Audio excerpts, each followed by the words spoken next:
Bismillahirrahmanirrahim. Qala al-musannif rahimahullah wa nafa'ana bihi wa bi'ulumihi fid dharain amin. Dalilul malikiyyati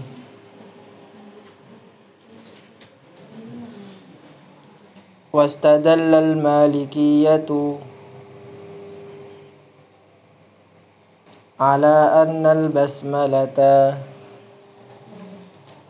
laysat ayatan minal fatihati wala minal qur'ani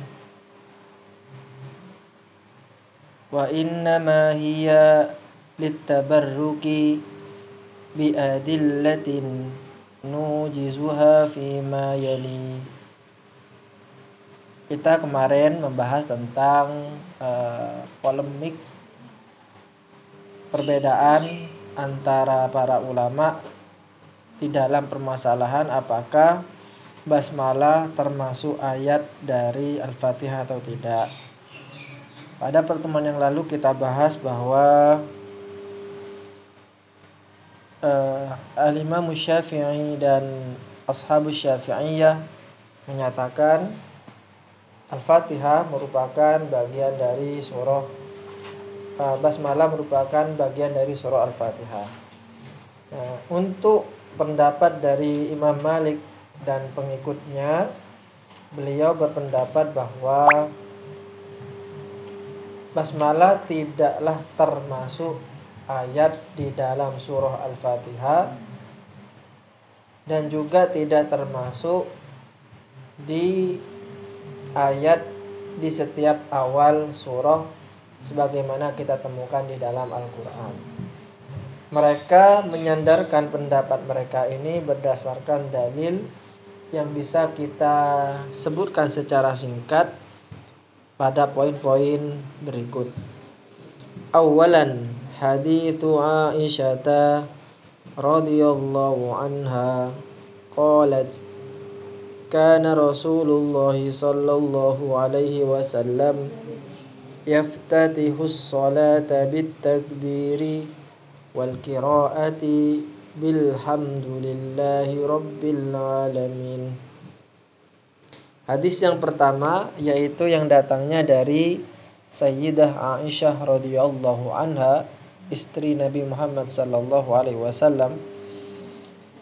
Kita tahu bahwa orang yang dekat dengan Nabi Muhammad itu tahu persis bagaimana sholatnya beliau.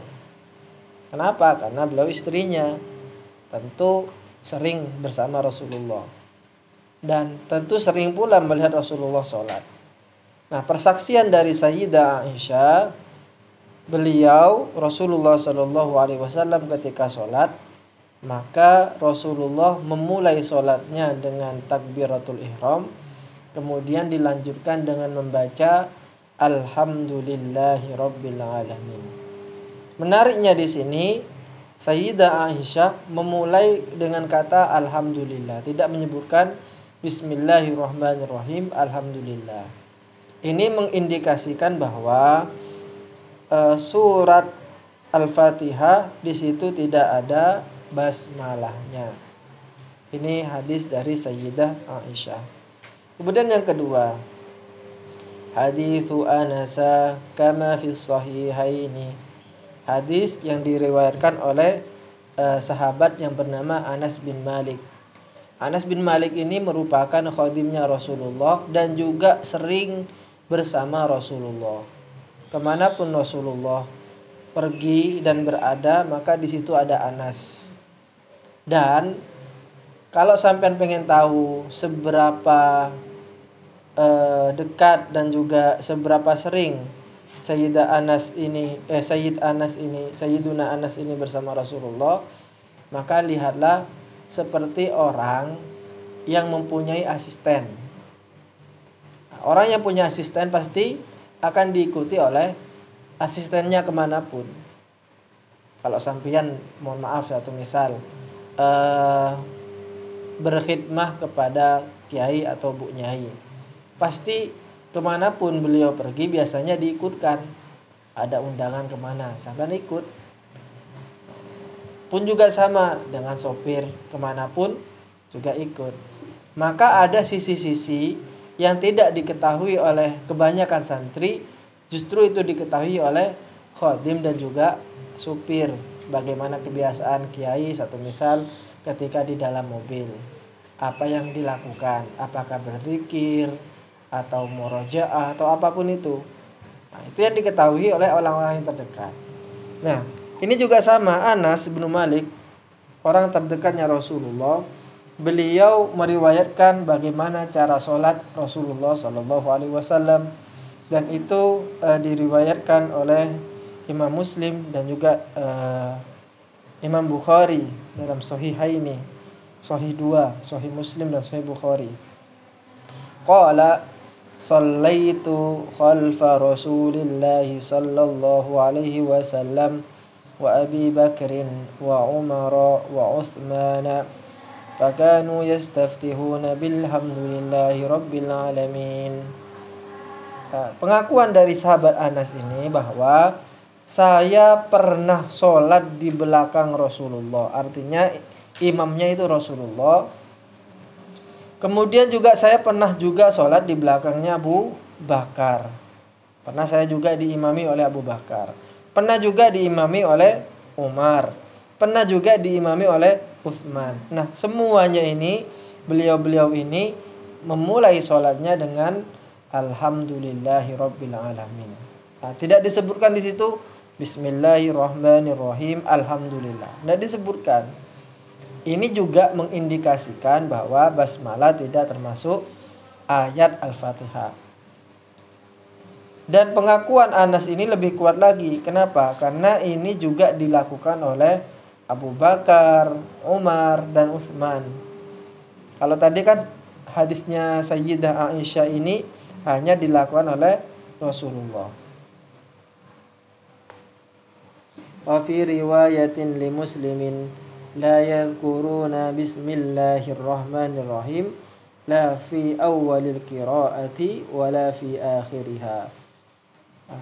Di riwayatnya hadis Imam Muslim, di situ mereka, maksudnya Rasulullah, Abu Bakar, Umar, Utsman, tidak menyebutkan bismillahirrahmanirrahim la fi awwalil qiraati, tidak di awal qiraah ataupun juga tidak di akhir qiraah. Artinya sebelum membaca Al-Fatihah, Alhamdulillahirabbil alamin, itu tidak membaca basmalah, dan juga di akhir ketika amin, kemudian kan lanjut membaca surat. Nah, di awal surat ini juga tidak membaca basmalah, langsung kepada surat itu.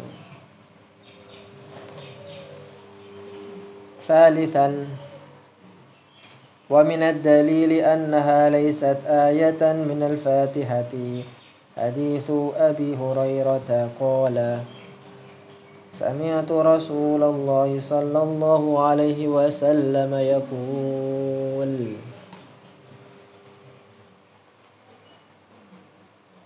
Hadis yang ketiga yaitu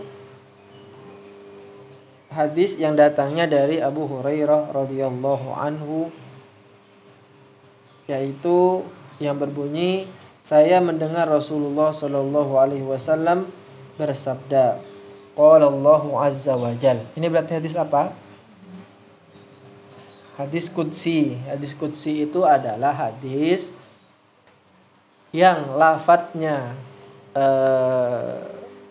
dari Rasulullah sedangkan maknanya dari Allah. Seakan-akan yang berfirman itu adalah Allah, yang berkata di situ adalah Allah.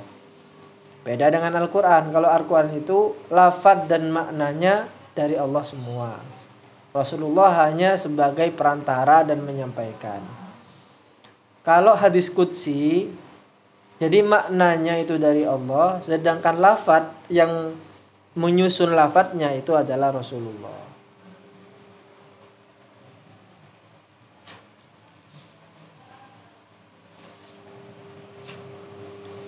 Qala Allah azza wa jalla qasamtu sholata baini wa baina 'abdi nisfain. Dawuhnya Allah, saya membagi sholat itu antara dua, antara saya dengan hambaku. Maksudnya hamba yang sholat di sini. Nisfain, menjadi 2 bagian. Wali abdi masa'al, dan bagi hambaku silahkan meminta apapun ketika sholat itu.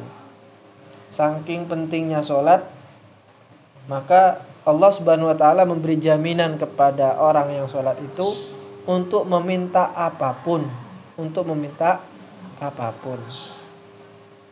Terutama ketika sampean sujud, silakan minta apapun. Sampean minta ingin ujiannya lulus, ingin mendapatkan pasangan yang soleh, ataupun ingin mendapatkan keselamatan, ya silakan berdoa kepada Allah di waktu sholat itu. Yang penting doanya jangan terlalu keras, nanti kedengaran temannya. Ya silakan, itu antara sampean dengan Allah. Wali abdi masa'al, silakan mau minta apapun. Fa idza qala al-'abdu alhamdulillahi rabbil alamin, qala Allah taala hamidani 'abdi. Ketika seorang hamba itu membaca Al-Fatihah, menarik di sini. Qala alhamdu, tidak berkata qala bismillahirrahmanirrahim, tapi langsung loncat kepada alhamdu. Nah, ini indikasi bahwa bismillah bukan termasuk dari ayat Al-Fatihah. Hamidani abdi, hambaku memujiku, kata Allah Subhanahu wa ta'ala. Ketika hamba ini berkata Ar-Rahmanir Rahim, qala Allah ta'ala athna alayya abdi, hambaku memujiku, ngelem. Athna itu ngelem. Fa idza qala al-'abdu maliki yaumiddin, ketika seorang hamba berkata maliki yaumiddin, qala ta'ala majjadani 'abdi, hambaku memuliakanku, mengagungkanku. Wa qala marratan fawwada ilayya 'abdi, hambaku pasrah, menggantungkan perkaranya atau menggantungkan permasalahannya kepadaku. Fa idza qala iyyaka na'budu wa iyyaka nasta'in, qala hadza baini wa baina 'abdi. Dan ini adalah area antara aku dengan hambaku. Wali abdi masa'al, dan bagi hambaku apapun yang ia minta. Apapun yang ia minta. Sekali lagi, ini jaminan dari Allah Subhanahu wa ta'ala untuk mengabulkan apa yang diminta oleh hambanya. Fa idza qala ihdinas siratal mustaqim siratal ladzina an'amta 'alaihim ghairil maghdubi 'alaihim waladdallin. Yaqulullah fa haula'i li 'abdi wa li 'abdi ma sa'al. Dan itu semua itu untuk hambaku, dan bagi hambaku apapun yang ia minta. Ada beberapa indikasi dari hadis ini. Yang pertama, bahwa yang ini kemudian menjadi istidlal dari Ashabul Malikiyah.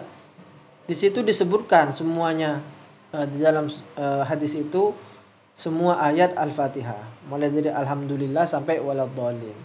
Tapi tidak disebutkan kata Bismillahirrahmanirrahim.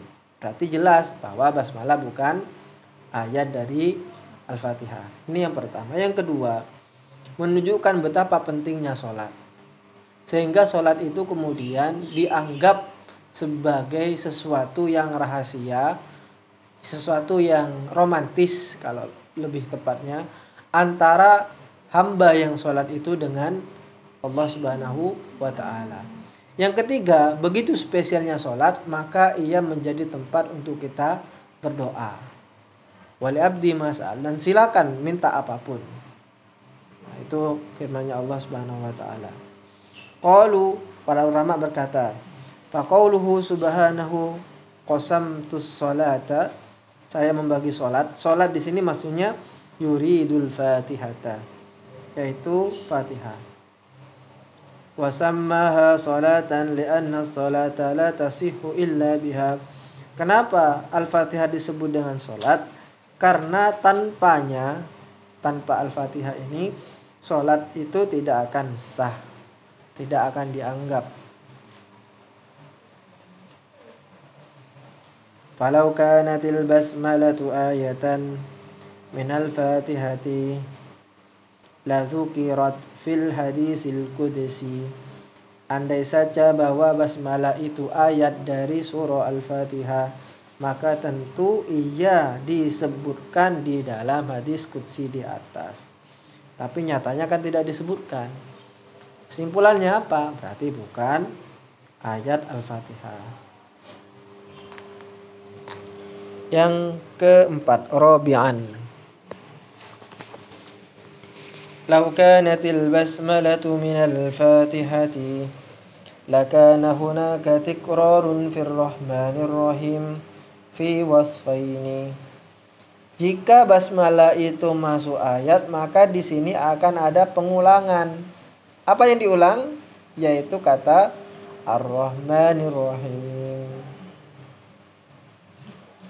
Wa asbahatis suratu kal'ati. Bismillahirrahmanirrahim. Alhamdulillahi rabbil alamin. Ar-Rahmanir Rahim. Ar-Rahmanir Rahim diulang 2 kali. Wa dzalika mukhillun bi balaghatin nuzumil jalil. An-nuzumil jalil. Dan ini akan menjadi cacat. Jadi menurut orang balaghah, pengulangan kata 2 kali dan tidak ada gharad, tidak ada tujuan yang jelas, ini termasuk aib di dalam balaghah. Wa dzalika mukhillun bi balaghatin nuzum al-jalil.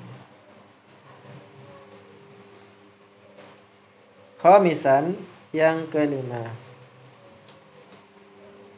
kitabatuha fi awailis suwari innama huwa littabarruki. Kemudian permasalahan, kita temukan di dalam mushaf, ternyata di setiap awal surat pasti ada basmalahnya, kecuali surah At-Taubah. Jawaban dari Ashabul Malikiyah yaitu bahwa itu ditulis dalam rangka untuk littabarruk, untuk mendapatkan barokah.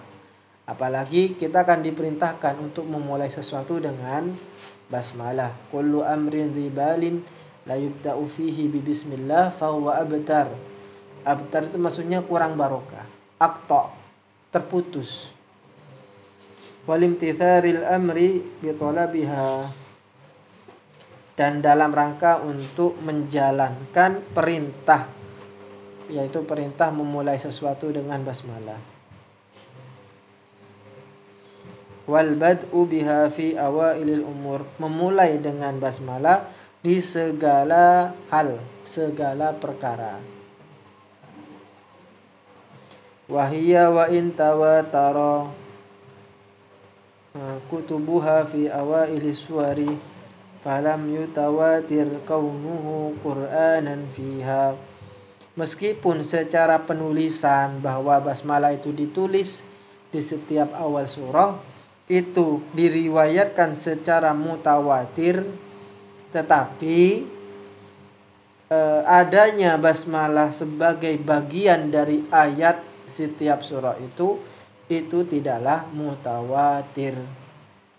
Paham perbedaan keduanya? Penulisannya itu mutawatir, ya mutawatir. Tapi basmalah itu adalah bagian dari surah tersebut, itu tidaklah mutawatir. Kemudian di sini para ulama mencoba untuk mentarjihkan. Qala al-Qurtubi as-sahihu min hadhihi al-aqwali qaulu Malik. Imam Qurtubi, ya memang beliau itu juga bermadhab Imam Malik, mazhab Malikiyah. Kata beliau, as-sahih, yang benar itu min hadhil aqwal, dari beberapa pendapat ini, yaitu qaulu Malik, pendapatnya Imam Malik. Li'anna al-Qur'ana la yathbutu bi akhbaril ahadi wa innama tariquhu at-tawaturul qat'iyyu alladhi la yakhtalifu fihi. Kenapa? Karena Al-Quran itu tidaklah diriwayatkan secara ahad. Ahad itu perorangan. Maksudnya ahad itu contohnya, saya memberi berita kepada satu orang saja di sini. Itu namanya ahad. Kemudian satu orang di sini, ini anggaplah A, mengabarkan berita ini kepada si B, juga satu orang. Begitu seterusnya. Beda dengan mutawatir. Kalau mutawatir itu saya meriwayatkan, saya menyampaikan berita kepada banyak orang. Kepada satu kelas ini, 30 orang satu misal. Nah, sekelas ini kemudian memberitahukan berita tersebut kepada yang lainnya, yang banyak juga. Di kelas yang lain, jumlahnya 30 orang contohnya. Begitu seterusnya, sampai kepada mukhrijul hadis. Mukhrijul hadis itu maksudnya orang yang menuliskan hadis itu. Ya Muslim, ya Bukhari, ya Dawud, Nasai, dan seterusnya. Itu namanya mutawatir. Al-Quran itu mutawatir. Semuanya mutawatir.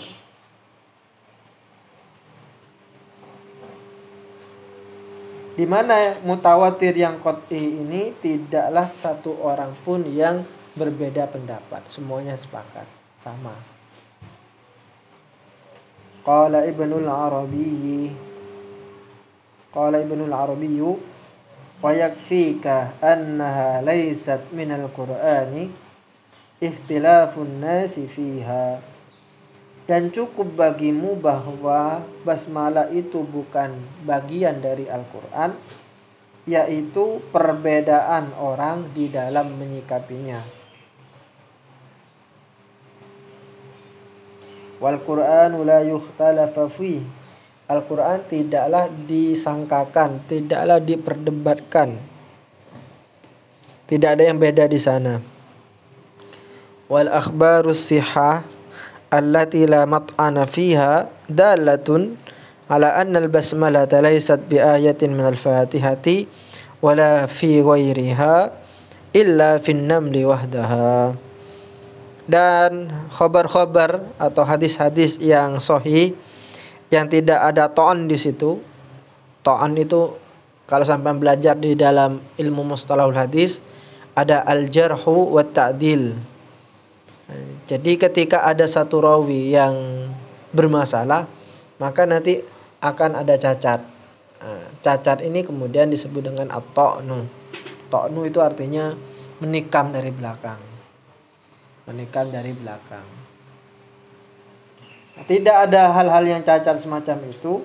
Semuanya menunjukkan bahwa basmalah tidaklah ayat dari Al-Fatihah dan juga tidaklah ayat dari setiap awal surah, kecuali yang ada di dalam surah An-Naml saja. Yang kemarin itu. Innahu min Sulaiman wa innahu bismillahirrahmanirrahim. Alla ta'alu alayya wa tuni muslimin. Itu saja basmalah yang termasuk ayat. Selainnya palit tabarruk, yaitu untuk mendapatkan barokah. Thumma qala inna madhhabana yatarajjahu fi dhalika biwajhin 'azimin wa huwa al-ma'qul. Dan Ibnu Arabi meneruskan, sesungguhnya madhab kita, yaitu madhab Imam Malik, itu telah memenangi dengan telak biwajhin 'azim wa huwal ma'qul, dan itulah yang masuk akal. Yang masuk akal. Wa dzalika anna masjidan Nabi sallallahu alaihi wasallam bil Madinati inqaddat alaihi al-usur wa marrat alaihi al-azminatu wad-duhur min ladun Rasulillah sallallahu alaihi wasallam ila zamani Malik wa lam yaqra ahadun fihi qattun bismillahirrahmanirrahim ittiba'an lisunnah. Buktinya apa? Ini dalil aklinya. Buktinya apa bahwa basmalah bukan termasuk ayat dari Al-Fatihah? Buktinya bahwa di Madinah, di Masjid Rasulullah, di Masjid Nabawi, mulai dari zaman Rasulullah, kemudian diteruskan pada zaman sahabat, sampai kepada Imam Malik, Imam Darul Hijrah. Imam Malik ini tempat tinggalnya di Madinah dan tidak pernah keluar dari sana. Beliau sangat suka dengan Madinah, makanya disebut dengan Imam Darul Hijrah. Dar artinya rumah, al-hijrah, hijrah. Imam Darul Hijrah. Kalau yang lainnya kan kayak Imam Syafi'i kan berpindah-pindah. Pernah di Syam dan akhirnya pindah ke Mesir, meninggal di Mesir. Makanya kemudian pendapatnya berubah ketika ada satu permasalahan. Nah, perubahannya itu kemudian disebut dengan qaul qadim sama qaul jadid. Qaul qadimnya Imam Syafi'i dan qaul jadidnya Imam Syafi'i. Ketika berubah tempat, berubah kultur, maka status hukumnya pun juga berubah. Itulah fikih. Fikih itu bersifat fleksibel. Bersifat fleksibel. Tidak seperti akidah. Kalau akidah dimanapun ya sama semuanya. Tuhan ini satu. Tidak bisa berubah kemudian menjadi tiga, menjadi enggak. Kalau fikih berbeda. Berbeda. Contohnya, headnya perempuan Arab dengan headnya perempuan Indonesia beda apa tidak beda? Sama Ustaz, sama-sama mengeluarkan darah. Ya, terus cengok ke telur kalau itu. Dari satu misal jangka normalnya head itu beda antara orang Arab dengan orang Indonesia. Di Arab itu kan panas dan itu akan mempengaruhi sirkulasi darah. Kemudian yang dimakan apa? Daging. Kalau kita kan juga ya daging juga, tapi daging tahu, daging tempe. Cuko apa? Kok terong gitu kan. Beda, akhirnya beda. Mohon maaf ya. Kenapa orang Arab itu mohon maaf ya. Libidonya lebih tinggi daripada orang-orang Asia. Yaitu karena yang dimakan itu juga mempengaruhi. Kalau semakin banyak makan daging, maka hasrat untuk yang demikian itu lebih tinggi. Kalau kita kan saya gereng gitu-gitu. Akhirnya ya hasratnya tidak terlalu ini juga. Seperti macam itu. Maka kemudian berbeda. Akhirnya kemudian status fikihnya kemudian nanti akan berbeda. Beda-beda. Makanya fatwa itu sifatnya tidak mengikat. Fatwa yang ada di Timur Tengah dengan yang ada di Indonesia berbeda. Fatwanya berbeda. Contohnya dalam menentukan hilal, menentukan awal waktu Ramadan, kadang beda. Untuk menentukan Idul Fitri beda juga. Kenapa? Ya beda tempat. Nah, itulah fikih. Fikih itu sifatnya fleksibel. Kembali lagi kepada Imam Darul Hijrah ini, ternyata pada masa Rasulullah, sahabat dan seterusnya tidak ada yang baca basmalah. Satupun, walam yaqra ahadun fihi qattun, tidak ada satupun. Semuanya langsung Al-Fatihah. Wa hadza yaruddu ma dzakartum. Dan ini mengkritik atau membantah apa yang telah kamu sebutkan. Bida'an ashabana istahabu qira'ataha fin nafl. Meskipun ya kita tidak memungkiri bahwa teman-teman kita, maksudnya dalam madhab Imam Malik, itu membaca basmalah juga di dalam sholat sunnah. Wa alaihi tahmilul atharul warida fi qira'atiha aw ala si'ati fi dzalik. Jadi menurut pendapatnya mazhab Imam Malik, membaca basmalah yang menjadi hadis yang ada di yang dipakai oleh orang-orang Syafi'i itu untuk menunjukkan kesunahan di dalam sholat sunnah. Jadi baca basmalah di dalam sholat sunat menurut mazhab Imam Malik tidak apa-apa. Hadisnya apa? Yaitu hadis yang dipakai oleh Imam Syafi'i itu yang kita bahas seminggu yang lalu itu. Tapi kalau di dalam sholat wajib tidak. Mereka tidak membaca basmalah. Makanya langsung mereka ketika takbiratul ihram kemudian mau baca basmalah Al-Fatihah langsung Alhamdulillahirabbil alamin. Tapi kalau kita kan enggak. Bismillahirrahmanirrahim. Jangan coba-coba sampai ngimamin di musholla satu misal, ngimamin salat maghrib kemudian sampai langsung alhamdulillahirabbil alamin. Jangan. Kita berada di tengah-tengah komunitas mazhab Syafi'i. Ini seputar dalil dari mazhab Malik. Setelah sampean mendengarkan itu, kira-kira mana yang lebih kuat?